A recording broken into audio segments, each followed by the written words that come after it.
Good morning, students. We are discussing the chapter Light, Reflection and Refraction. In the last video, we have done what is reflection of light and how light reflects from a mirror or a polished surface. We have also seen some of the properties of the plane mirror, that how light falls on plane mirror and reflects. Today we are going to discuss about spherical mirrors. Yesterday I have told you that spherical mirrors are the mirrors which are the part of the sphere or which we made from a sphere of glass.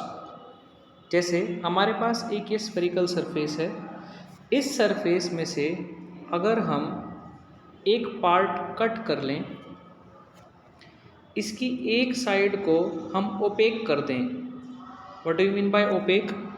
OPEC एक ऐसी surface होती है जिसके through light pass नहीं हो सकती। That means अगर हम लाइट को यहाँ से भेजेंगे तो वो रिफ्लेक्ट नहीं होगी, यहाँ पर जाकर वो एब्जॉर्ब हो जाएगी, ख़त्म हो जाएगी।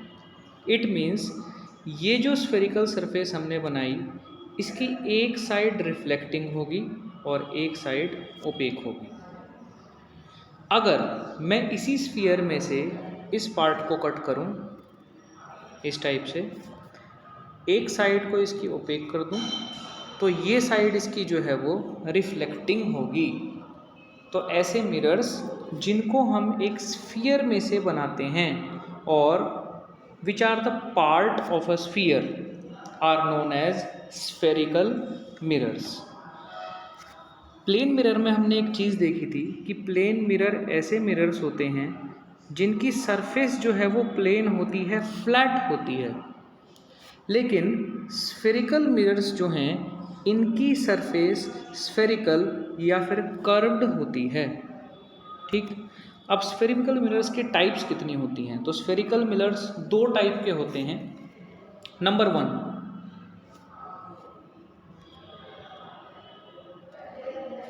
अगर हम इस रिफ्लेक्टिंग सरफेस की एक साइड ओपेक कर दें और जिस स्फीयर में से ये बना है उस स्फीयर के सेंटर की तरफ इस रिफ्लेक्टिंग सरफेस का फेस हो, तो ऐसी जो स्फेरिकल मिरर्स होते हैं उनको हम कहते हैं कनकेव मिरर्स। क्या कहते हैं बेटा? Concave mirrors. ठीक। नंबर 2,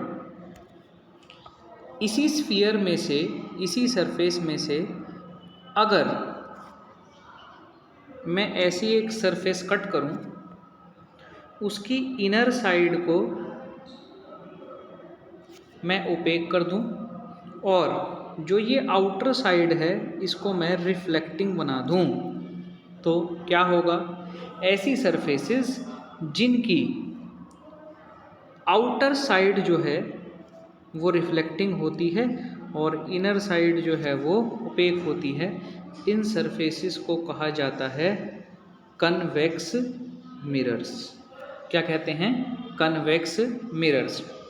इसका एक बहुत अच्छा एग्जाम्पल है, आपने कई बार ऐसे फनी मिरर्स देखे होंगे जिनके अंदर जो हमारी एक्चुअल हाइट है, तो उस मिरर के अंदर जब हम देखते हैं तो हम छोटे दिखाई देते हैं, और जो हमारी एक्चुअल हाइट है उससे हम बड़े दिखाई देते हैं। तो in that case we are using concave and convex mirrors और स्फेरिकल मिरर्स। सो अगर हम ऑब्जेक्ट की इमेज ड्रॉ करना चाहें इन स्फेरिकल मिरर से कि कैसे इनके ऊपर लाइट पड़ती है, कैसे वो रिफ्लेक्ट होती है और कहाँ पर उनकी इमेज बनती है। जैसे मैं आपको एक बात बताता हूँ, ये कोई भी मिरर है, यहाँ पर एक ऑब्जेक्ट रखा हुआ है, इस ऑब्जेक्ट में से कुछ रेज ऑफ लाइट आ रही हैं जो इसके ऊपर पड़ रही हैं, ये यहाँ से रिफ्लेक्ट होंगी और रिफ्लेक्ट होकर कुछ इमेजेस बनाएंगी। वो इमेजेस बनाने के लिए हमें कुछ बेसिक पॉइंट्स जानने बहुत ज़रूरी हैं। अब हम उन बेसिक पॉइंट्स को डिस्कस करेंगे। अगर वो हमें पता है तो इमेज बनाना हमारे लिए बहुत आसान हो जाएगा। तो इसमें जो फर्स्ट पॉइंट आता है वो ये आता है कि ये जो हम मिरर बनाते हैं, दोनों में से कोई भी मिरर ले सकते हैं, मैं इस टाइम पे कनकेव मिरर ले रहा हूँ। ये जो हम मिरर बनाते हैं, लेट अस सपोज इसके इस पॉइंट को मैंने M मान लिया और इस पॉइंट को मैंने N मान लिया, तो इस मिरर का जो सेंटर होता है, क्या कहा बेटा मैंने, इस मिरर का जो सेंटर होता है उसको हम कहते हैं पोल। क्या कहते हैं उसको? पोल। और उसको रिप्रेजेंट करते हैं हम कैपिटल P से। ठीक। दूसरी बात, ये जो स्फेरिकल सरफेस है इसको हमने कहाँ से बनाया है? तो हमें याद होगा इसे हमने एक स्फीयर में से कट करके बनाया है। वो जो स्फीयर है उसका कुछ ना कुछ सेंटर होगा। ठीक। तो उस स्फीयर का जो सेंटर है, जिस स्फीयर में से हमने इस स्फेरिकल सरफेस को कट किया है, उसे ही हम कहते हैं सेंटर ऑफ कर्वेचर। क्या कहते हैं बेटा? Centre of curvature. और किससे रिप्रेजेंट करते हैं हम उसे? कैपिटल C से। तीसरी बात, यही जो स्फेरिकल सरफेस है इसे हमने एक स्फीयर में से बनाया है, तो उस स्फीयर का कुछ ना कुछ रेडियस होता है। उस रेडियस को हम रिप्रेजेंट करते हैं कैपिटल R से और उसे हम कहते हैं रेडियस ऑफ कर्वेचर। क्या कहते हैं? Radius of curvature. तो अब तक हमने कितने पॉइंट्स देखे? पहला पॉइंट हमने देखा कि ये जो हमारा मिरर है इसको हम रिप्रेजेंट करेंगे MN से। इस मिरर का जो सेंटर है उसको पोल कहेंगे। और यहाँ पर मैं एक चौथी बात और बताता हूँ, इस मिरर के सेंटर से पास होने वाली एक इमेजिनरी लाइन, क्या कहा मैंने? इस मिरर के सेंटर से पास होने वाली एक इमेजिनरी लाइन, उसको हम बोलते हैं प्रिंसिपल एक्सिस। क्या कहते हैं उसे? Principal axis. ठीक। प्रिंसिपल एक्सिस कहाँ से पास हो रही है? सेंटर से, और सेंटर को हम कहते हैं पोल। ये जो पूरा मिरर मैंने बनाया, इस मिरर को मैंने एक स्फीयर में से कट किया है। उस स्फीयर का जो सेंटर है उसे कहते हैं सेंटर ऑफ कर्वेचर और उसे रिप्रेजेंट करते हैं C से। ये जो सेंटर है ये पोल से कितने डिस्टेंस पे है? R। और इसे हम कहते हैं रेडियस ऑफ कर्वेचर।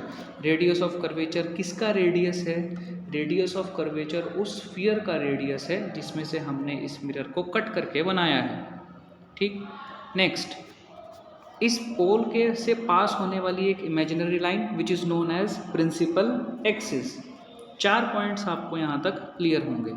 5वां पॉइंट, अगर मैं यहाँ पर एक मिरर बनाऊँ, उसके बाद मैं उसकी प्रिंसिपल एक्सिस बनाऊँ, और प्रिंसिपल एक्सिस बनाने के बाद मैं इस मिरर के सामने एक ऑब्जेक्ट रखूँ। क्या रखूँ? मिरर के सामने मैं एक ऑब्जेक्ट रखूँ। इस ऑब्जेक्ट को मैं नाम दे दूँगा AB। ठीक। ये ऑब्जेक्ट कहाँ रखा हुआ है? तो ये ऑब्जेक्ट मिरर से बहुत दूर रखा हुआ है, जिसे हम कहते हैं एट इन्फिनिटी। क्या कहते हैं? At infinity. इनफाइनाइट डिस्टेंस, मतलब एक बहुत लार्ज डिस्टेंस। और इस चीज़ को आप इमेजिन करके देखिए, अगर आप किसी फील्ड में खड़े हुए हैं और आप अपने से बहुत दूर किसी पेड़ को देखते हैं, किसी ट्री को देखते हैं, तो वो आपसे अगर थोड़ा भी, मान लो आप यहाँ पर खड़े हुए हैं और आपसे बहुत दूर यहाँ पर एक पेड़ है, एक ट्री है, वो आपके बिल्कुल स्ट्रेट नहीं है। वो आपसे थोड़ा सा लेफ्ट में भी हो सकता है, आपसे थोड़ा सा राइट में भी हो सकता है, लेकिन क्योंकि वो हमसे काफ़ी ज़्यादा डिस्टेंस पे है, इसीलिए दूर से जब हम देखते हैं तो हमें ऐसा लगता है नहीं, वो बिल्कुल मेरे स्ट्रेट लाइन में है। और जब मैं उसके पास जाता हूँ तो पास जाने पे मुझे पता चलता है कि या तो वो मुझसे थोड़ा लेफ़्ट है या वो मुझसे थोड़ा राइट है। ठीक है बेटा। तो अभी हम क्या करने वाले हैं? ये मेरे पास मिरर है, ये मेरे पास प्रिंसिपल एक्सिस है और यहाँ पर मैंने एक ऑब्जेक्ट रखा। ये ऑब्जेक्ट कितने डिस्टेंस पे है? इनफाइनाइट डिस्टेंस पे है, मतलब बहुत दूर रखा हुआ है। तो उससे जो लाइट की रेज आ रही होंगी वो स्ट्रेट आ रही होंगी। कैसी आ रही होंगी? स्ट्रेट। तो इस पे से कुछ लाइट की रेज इस मिरर के ऊपर जाकर गिरती हैं और यहाँ से after falling on the mirror ये रिफ्लेक्ट होती हैं और रिफ्लेक्ट होने के बाद हमने देखा भाई ये सारी लाइन इस एक पॉइंट पे मिल जाती हैं। ये जो हमारा पॉइंट है, इसी पॉइंट को हम कहते हैं प्रिंसिपल फोकस। क्या कहते हैं बेटा? Principal focus. यहाँ पर हमारा क्या था? सेंटर ऑफ कर्वेचर, और ये हमारा क्या है? Principal focus. तो प्रिंसिपल फोकस को हम कैसे डिफाइन करेंगे? प्रिंसिपल फोकस एक ऐसा पॉइंट है, क्या कहेंगे हम? प्रिंसिपल फोकस एक ऐसा पॉइंट है जब बहुत सारी लाइट की रेज प्रिंसिपल एक्सिस से पैरेलल आ रही हैं। बहुत सारी लाइट की rays, a lot of rays of light coming parallel to the principal axis and falls on the mirror. कहाँ पर गिर रही हैं वो? मिरर पर गिर रही हैं। And after reflection they meet on a common point. Reflection के बाद वो एक कॉमन पॉइंट पर मिलती हैं। उसी कॉमन पॉइंट को हम क्या कहते हैं? Principal focus. तो कंडीशन क्या है? रेज ऑफ लाइट जो हैं वो प्रिंसिपल एक्सिस से कैसे होनी चाहिए? पैरेलल। तो आफ्टर रिफ्लेक्शन वो कहाँ पर मिलेंगी? फोकस पे। ये केस था हमारा कनकेव मिरर का। Now we see in a convex mirror. दूसरा जो हमारा मिरर है वो कौन सा मिरर है? वो कन्वेक्स मिरर है। कन्वेक्स मिरर के केस में क्या होगा? कन्वेक्स मिरर के केस में जब रेज ऑफ लाइट किसी ऑब्जेक्ट से जो कहाँ पर रखा हुआ है? इन्फिनिटी पर रखा हुआ है, उससे पैरेलल आएंगी। पैरेलल आने के बाद वो एक सर्टेन डायरेक्शन में रिफ्लेक्ट हो जाएंगी। यहाँ से आई और इधर रिफ्लेक्ट हो गई, यहाँ से आई और इधर रिफ्लेक्ट हो गई। तो अब आप कहेंगे सर यहाँ पर प्रिंसिपल एक्सिस से पैरेलल रेज आई थी लेकिन वो तो अलग अलग डायरेक्शंस में रिफ्लेक्ट हो गई, तो यहाँ पर क्या हमारा लॉ गलत हो गया? नहीं। अगर मैं इन रेज को यहाँ से देखूँगा, अगर मैं इन रेज को यहाँ से देखूँगा तो मुझे ऐसा लगेगा, मुझे नहीं पता अभी ये यहाँ से मुड़ के आई हैं, बेंड होके आई हैं, मुझे ऐसा लगेगा कि ये इस पॉइंट से आ रही हैं। सिमिलरली अगर मैं इस रे ऑफ लाइट को देखूँगा तो मुझे ऐसा लगेगा कि ये इस पॉइंट से आ रही हैं। तो कन्वेक्स मिरर के केस में ये जो रेज हैं वो रिफ्लेक्ट होने के बाद किसी एक पॉइंट पर नहीं मिलती, लेकिन जब हम उन्हें देखते हैं तो हमें ऐसा लगता है कि वो एक कॉमन पॉइंट से आ रही हैं और इसी कॉमन पॉइंट को हम क्या कहते हैं? Principal focus. ठीक, 5 पॉइंट अब तक हमने डिस्कस करे। नंबर 1 जो कि हमारा क्या था? इसका सेंटर, जिसे हम क्या कहते हैं? पोल। सेंटर से पास होने वाली इमेजिनरी लाइन, जिसे हम क्या कहते हैं? Principal axis. जिस स्फीयर में से ये सरफेस हमने कट करी है उस स्फीयर का जो सेंटर है उसे हम कहते हैं सेंटर ऑफ कर्वेचर। उस स्फीयर का जो रेडियस है उसे हम कहते हैं रेडियस ऑफ कर्वेचर। और ये रेज पैरेलल आने के बाद जिस पॉइंट पर मिलती हैं, और कन्वेक्स मिरर के केस में they appears to meet at a point, उस पॉइंट को हम कहते हैं प्रिंसिपल फोकस। एक लास्ट पॉइंट हमें डिस्कस करना है जिसको हम कहते हैं एपर्चर। क्या कहते हैं बेटा? एपर्चर। मैंने ये स्फेरिकल सरफेस बनाई या फिर मैंने ये कनकेव मिरर बनाया, अगर मैं इसके 2 पॉइंट्स M पॉइंट और N पॉइंट इनको मिला दूं तो ये जो मेरा डायामीटर बना उस स्फीयर का, इसे ही मैं क्या कहता हूँ? इसे ही कहता हूँ मैं एपर्चर। क्या कहते हैं बेटा इसको? Aperture. The diameter of the reflecting surface is called aperture. ठीक, तो हमने ये 6 पॉइंट्स डिस्कस किए। इन 6 पॉइंट्स के बेस पे हम इमेजेस ड्रॉ कर सकते हैं।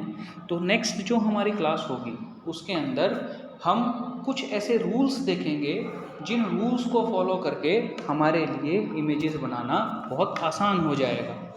10th क्लास है, बोर्ड्स हैं, तो एक एक बेसिक को हम क्लियर करके चलेंगे। बहुत फास्ट चलने की ज़रूरत नहीं है, इट इज़ नॉट नेसेसरी। अभी हमारे पास बहुत टाइम है। एक एक पॉइंट को जब हम क्लियर करके चलेंगे, अपने बेस को हम मजबूत करके चलेंगे, तो आगे जाके we don't have to face any problem. ठीक है बेटा, तो थैंक यू। नेक्स्ट क्लास में मिलेंगे। Please like, share and subscribe this video.